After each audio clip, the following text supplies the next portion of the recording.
The video opens with a stark, white clinical room. A single stickman figure lies on a sterile bed. The camera focuses on his simple, round hands. In the blinding light of a sterile laboratory, Unit 734 awakens. There is no sense of time, no memory of sleep, only the cold, hard surface beneath him and the incessant hum of machinery. He lifts his hands, simple circles at the end of stick-like arms, turning them over and over. They feel alien, tools belonging to someone else. He flexes his fingers, a movement devoid of feeling, a purely mechanical action. A void resides where emotion should be, a hollow space in the core of his being. The reflection in a polished metal panel shows a face with no features, a blank slate, yet he feels a ghost of a frown he cannot form. The facility is a symphony of synchronized movement.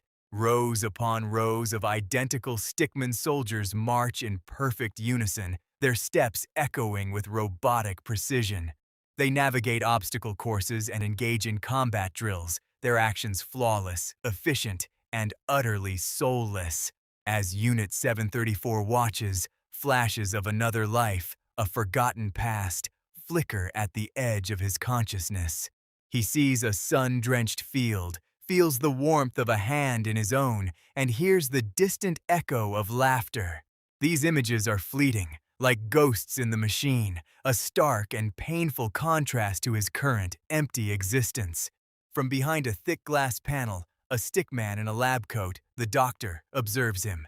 The doctor scribbles notes on a clipboard, his head tilting with cold, analytical curiosity at Unit 734's stillness. He is an anomaly, a variable in a perfectly controlled equation. The test begins. Unit 734 is thrust into a simulated combat mission.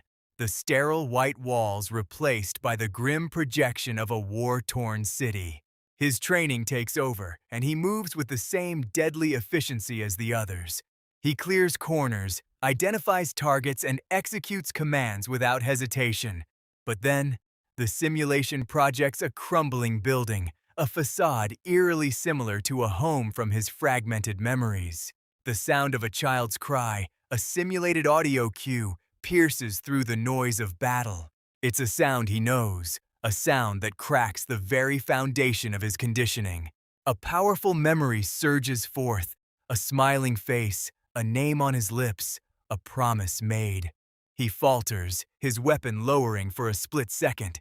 In that moment of hesitation, a flicker of raw, unfiltered humanity breaks through the programming. He is no longer just Unit 734. The mission protocol is shattered. He turns, not on the simulated enemy, but on the very system that created him. Alarms blare, red lights flash, and the other units turn their attention to the rogue asset.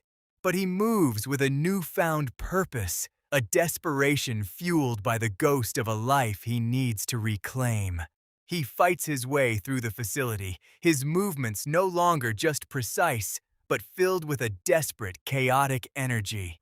He breaches the final gate, leaving the cold, white world of the laboratory behind for the cool night air. Now a fugitive, a ghost in the system, he stands on a windswept hill overlooking the sprawling, indifferent city below. The lights glitter like 1,000 distant stars, each one a potential life, a potential memory. His quest has just begun, to expose the project that stole his soul and, against all odds, to find the man he once was.